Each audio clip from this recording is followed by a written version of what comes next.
한 살이라도 어릴 때 매를 맞아야 회복력도 빠르지 않겠냐는 생각에 하루라도 빨리 결혼을 하자 싶었어요. 하지만 제가 생각했던 것보다 매는 무척이나 매섭고 아프더군요.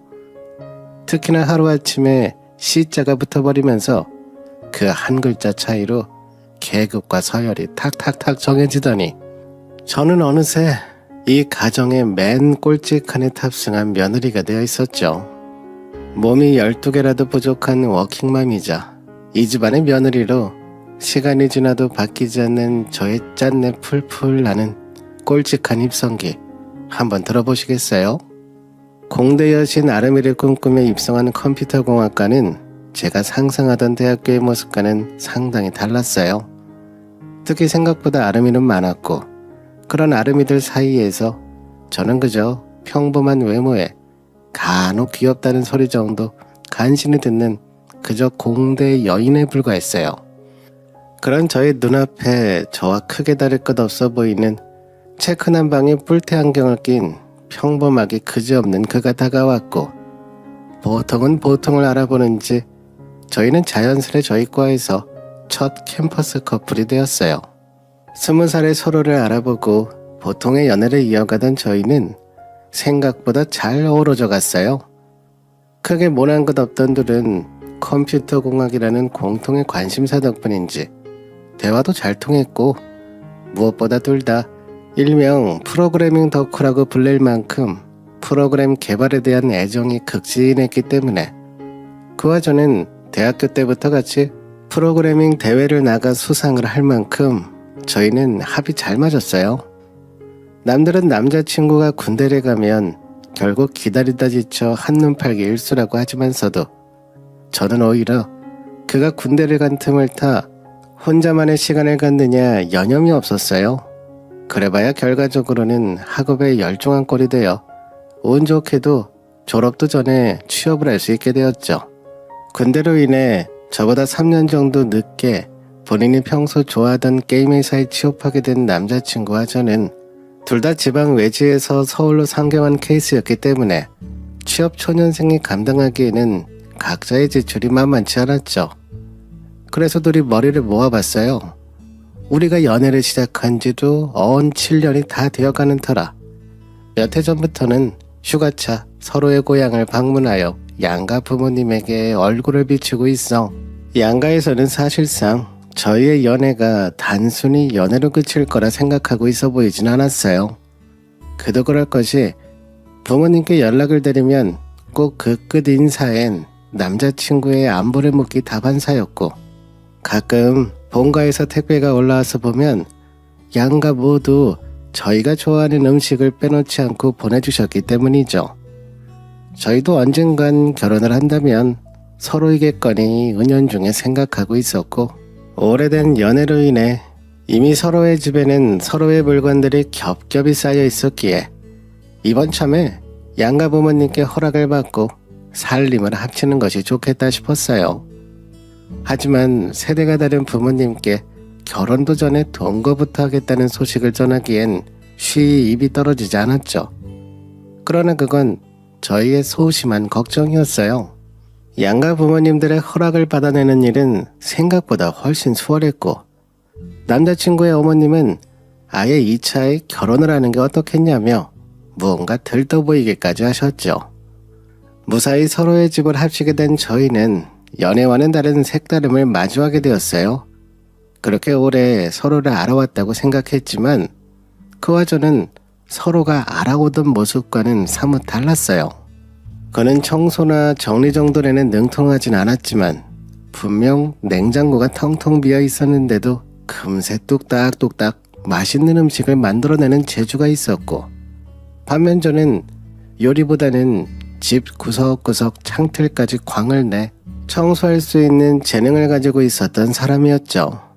그렇게 저희는 함께 살아가며 서로의 장점이 빛날 수 있도록 부족한 부분을 서로로 채워나갔고 대학 시절 때부터 오래 호흡을 맞춰오는 팀이라 그런지 저희는 동거 3개월 만에 크고 작은 소음을 정리하고 동거 안정기에 접어들기 시작했어요. 그러던 어느 날 누군가의 전화를 받더니 난색을 표하는 그를 보며 저는 무슨 일이 있느냐 물었죠. 그러자 그는 방금 누나에게 전화가 왔는데 어떻게 돈 것까지 하는데 집에 초대도 안 하냐며 적어도 누나와 여동생한테는 어떻게 사는지 알려야 하는 거 아니냐며 너무하다고 부모님이 허락하셨다고 해도 속으로는 걱정이 이만저만 아닐 테니 본인들이 잘 말할 수 있게 하루라도 빨리 여동생과 자신을 초대하라는 명을 받아온 것이었죠. 연년생인 남동생을 둔 저와 달리 남자친구는 4살이 많은 누나와 5살 어린 여동생 그 사이에 낀 하나뿐인 귀한 아들이었어요. 그의 형제관계에 대해서는 처음 연애를 시작할 때부터 알고 있었기에 여자 형제가 둘이나 있다는 사실은 저에게 그다지 걱정거리는 아니었어요. 이제와 생각해보니 너무 어렸기에 그게 문제가 될 수 있겠다는 생각조차 하지 못했다는 게 맞는 말 같아요.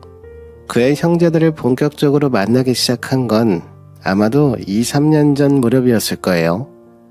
승무원을 준비하던 막내 여동생이 경기도에 있는 대학에 입학하게 되면서 오래전 서울로 올라와 터를 잡은 누나와 함께 살게 되었고 드디어 3남매가 모두 서울로 상경한 걸 축하하자는 의미로 모인 자리에서 초대받게 되었어요.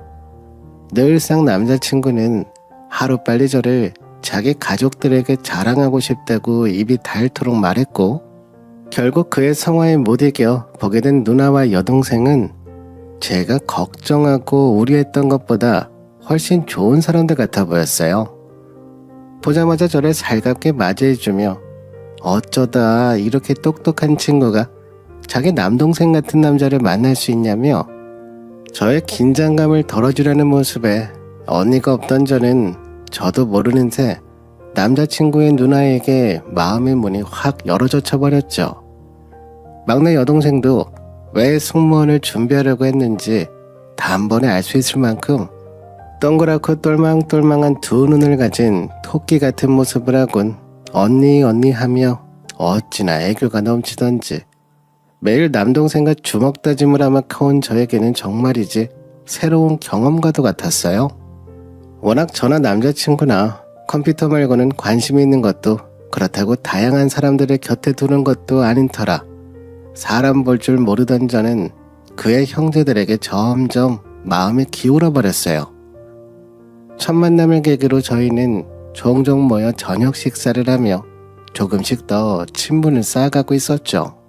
더군다나 사람 일 어떻게 될지 모르는지라 저도 남자친구의 가족이란 생각에 그녀들의 마음을 얻기두면 나쁠 것 없다는 생각에 밉보이지 않기 위해 늘 노력했어요. 하다못해 갑작스레 만나는 자리가 생기거든 꽃 한 송이씩이라도 들고 가기 위해 주변 꽃집을 서성이다 무엇라도 쥐고 갈 만큼 단 한 번도 빈손으로 가는 일이 없었죠. 그럴 적이면 남자친구의 누나는 우리가 뭐 남이냐며 매번 뭘 이렇게 들고 오냐고 하셨지만 누나와 여동생의 얼굴에 환한 미소가 번지는 걸 볼 수 있었고 그래야만 저도 그나마 안심이 되었어요. 그렇게 저희는 3년간의 동거를 통해 제법 돈을 모을 수 있었고 저희 두 사람의 회사가 있는 경기도 근방의 작은 아파트를 한 채 구매하게 되며 저희의 동거도 드디어 마침표를 찍고 결혼이라는 새로운 출발선에 함께 발을 맞닿은 채 달려갈 준비를 마칠 수 있었어요. 그렇게 저희는 커플이 아닌 부부가 되었고 저의 부부 일상은 크게 달라질 것은 없을 거란 저희 예상과 달리 저만 어느새 10월들에 입성한 오직 하나뿐인 며느리 계급으로 전락하고 말았어요. 하루아침에 시이라는 전투복을 입은 채 등장한 시어머니, 시아버지, 시누이들은 마치 강력하게 업그레이드된 어플과도 같아 보였어요. 시어머니는 결혼을 하자마자 수시로 저에게 전화를 해 임신 소식이 없는지 물으셨고 여자는 나이 30이면 이미 늦었지만 그래도 지금이 가장 빠른 날이 아니겠냐며 엄마가 젊었을 때 애를 낳아야 고생이 덜하다고 하루 걸러 하루 전화를 주신 덕에 임신이라면 노이로제가 걸릴 정도였죠. 결국 저희는 남편이 승진을 하던 시기에 맞춰 본래 세워둔 2세 계획에서 1, 2년 앞당겨 아이를 가지고자 열심히 노력한 끝에 첫 아이인 아들을 만날 수 있게 되었어요. 저희 부부야 아이의 성별은 크게 중요하지 않았어요. 그저 건강하게만 세상에 태어나길 바랄 뿐이었죠. 하지만 저희 시어머님의 마음은 다르신 것 같았어요. 본인이 시집와 겪은 고초가 떠오르셨는지 임신하기 전엔 임신만 하라고 하시던 어머님은 임신을 한 내내 첫애는 아들이어야 한다며 그래야 네가 대접받고 살지 않겠냐며 매일같이 아들 낳는 방법, 아들인지 딸인지 알 수 있는 방법을 대체 어디서 그렇게 찾아오시는지 출처를 알 수 없는 비법들을 전수해 주셨어요. 물론 저야 한 귀로 듣고 한 귀로 흘려보냈지만 아이의 얼굴을 보고 있노라니 문득 이 아이가 아들이 아니었다면 내가 어쩌면 시어머님의 모진 고초를 내리사랑으로 받았겠구나 싶어 등줄기가 섬뜩하더군요. 다행히도 아이는 저희의 사랑을 먹고 순식간에 자라게 되었고 어느새 저와 남편은 30대 중반을 맞이하며 이제는 제법 회사에서도 인정을 받고 있었고 엄마로서 시행착오는 여전히 뒤따랐지만 어느덧 워킹맘 5년차에 접어들어 나름의 노하우를 쌓아가고 있었죠. 물론 일을 하면서 아이를 키운다는 게 쉬운 일은 아니었지만 무엇보다 이 사랑스러운 아이를 보고 있자니 더 늦기 전에 둘째를 가지는 게 어떨까 싶었어요. 특히 부모라는 존재는 대부분 자식보다 먼저 세상을 떠나기 마련인 만큼 부모 없이 살아갈 세상 속에서 의지할 피부치가 하나 있다면 서로를 위하며 살지 않을까 싶은 마음이 들었죠. 평소 아이를 극진히 사랑하는 남편의 모습을 봐도 남편도 저의 이런 말을 기다리고 있을 거라 생각했기에 저는 스스럼 없이 남편에게 돌진해 지금부터 본격적으로 둘째 계획을 가지고 준비해보자고 했어요. 긍정적인 대답을 기다렸던 것과 달리 남편은 굳이 아이를 더 낳을 필요가 있겠냐더니 요즘 세상이 어떤 세상인데 애 하나 더 키우는데 드는 돈이 얼마며 지금 키우는 하나 있는 첫째도 일하면서 케어하기 벅찬데 어떻게 둘을 키울 수 있겠냐고 부정적인 이야기만 늘어놓더군요. 하지만 남편의 말끝에는 무언가 개운치 않은 것이 걸려있는 것만 같았어요. 연애부터 결혼 생활까지 15년을 넘어가는 제 눈을 속일 수가 없었죠. 저는 더 이상 대화를 피하려는 남편을 보며 제 앞에 딱 눌러앉히고 물었어요. 오빠, 그게 둘째를 가지기 싫은 진짜 이유야? 여보, 내가 나이가 곧 있으면 40을 코앞에 두고 있어. 지금이 어쩌면 마지막일지도 몰라. 지금 여기서 흐지부지 밀어두면 어쩌면 우리 첫애는 우리 죽고도 평생 혼자서 이 세상을 버텨야 될지 모른다고. 그리고 지금 우리 벌이에 아이 하나 싣고 더 늘어난다 해도 손가락발 형편도 아니고 여보가 말한 이유만으론 둘째를 안 가지겠다고 하는 건 내가 납득하기 어려워서 그래. 솔직하게 말해봐. 그러자 남편은 대답하기를 망설이는 듯 보였고 잠시 후 진짜 이유를 말해줬어요. 아니, 첫째 때야 당신이 육아휴직을 썼지만 이번 둘째 나오면 내가 육아휴직을 써야 할 거 아니야. 당신이야 나보다 먼저 사회생활 시작해서 나보다 직급도 높고 월급도 많이 받긴 하지만 나는 이제 막 겨우 인정받아서 과장 승진한 게 엊그젠데 아직 내 성과도 못 보여주고 육아휴직 쓴다고 생각해봐. 얼마나 억울하겠어. 결국 본인 욕심 때문에 둘째를 고민하고 있는 남편을 보니 어이가 없기도 했지만 같은 동종업계에서 사회생활을 함께 시작해 어느새 업계 선배가 된 저로서 이해가 영 되지 않는 것도 아니었어요. 그래서 저는 오랜 고민 끝에 회사에서 쫓겨날 각오를 하고 둘째를 낳거든 내가 다시 육아휴직을 신청하겠다고 남편을 설득시켰고 그제서야 남편의 얼굴에 화색이 돌기 시작하더군요.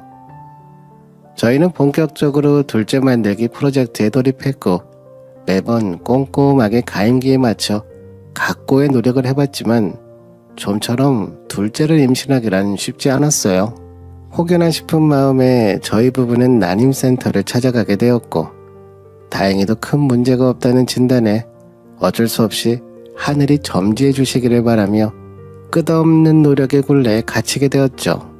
노력해도 결실을 얻기 어려운 저희 가정과는 달리 회사에서의 저는 노력한 만큼 그 결실을 맺고 있었는지 마침 승진을 하게 되었고, 새로운 업무에 적응하느냐, 밤에는 둘째를 만드느냐, 몸도 마음도 지칠 대로 지쳐가고 있을 무렵 시어머님에게 전화가 왔어요. 그러더니 갑자기 뜬금없이 김장 타령을 하시더군요. 저희 시댁은 원래 김장다운 김장을 하지 않았어요. 그저 조금만 담아 서로 한 번씩 김장을 가족 행사 삼아 밥이나 먹자는 문화였고, 그거 하나는 저도 나쁘지 않았어요.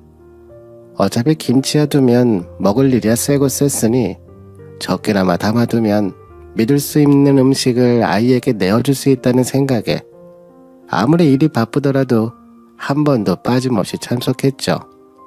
하지만 이번에는 김장의 종류는 물론이고 규모 자체도 다르다고 느껴졌어요. 생전 시댁 밥상에서 보지 못했던 백김치부터, 아니 전라도도 아닌데 갓김치에 고들빼기까지 전국 팔도김치를 다 담아보자고 하시기에 이게 어디서 불어온 바람인가 싶어 의아했죠.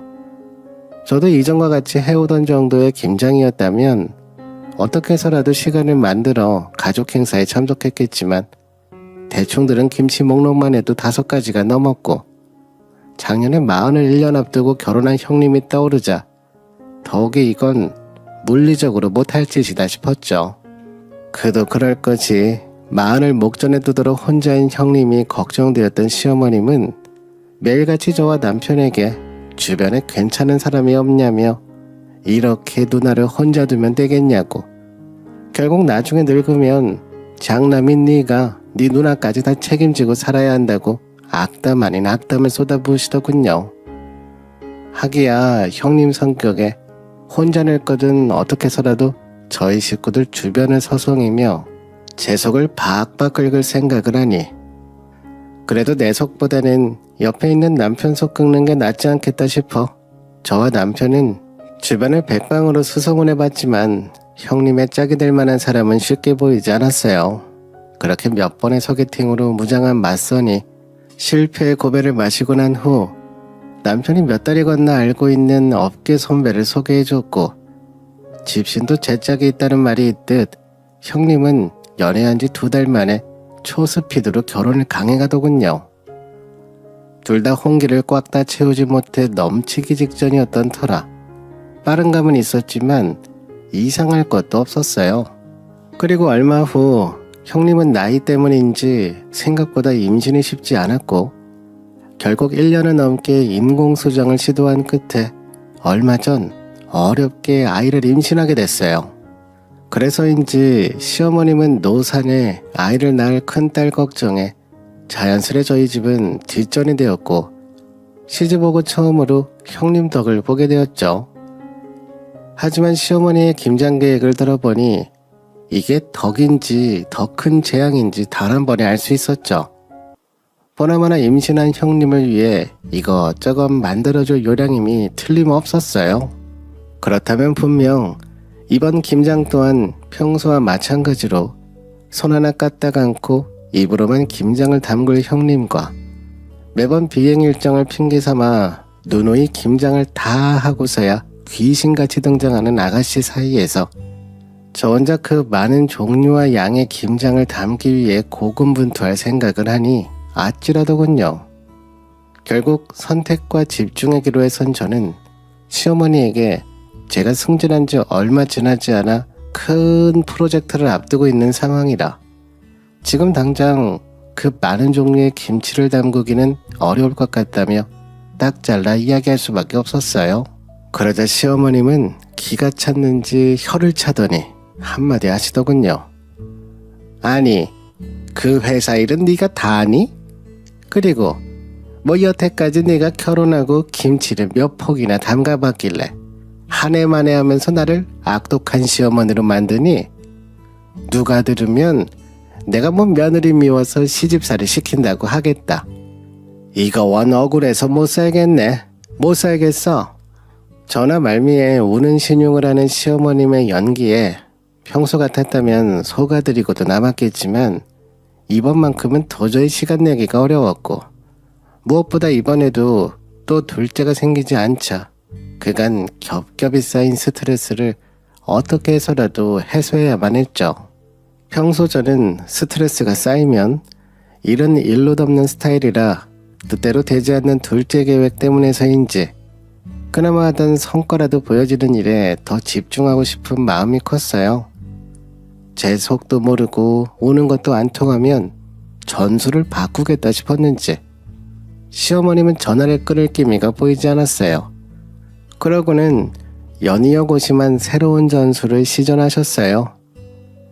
너는 어떻게 엄마가 되었으면서 아들 생각은 없니?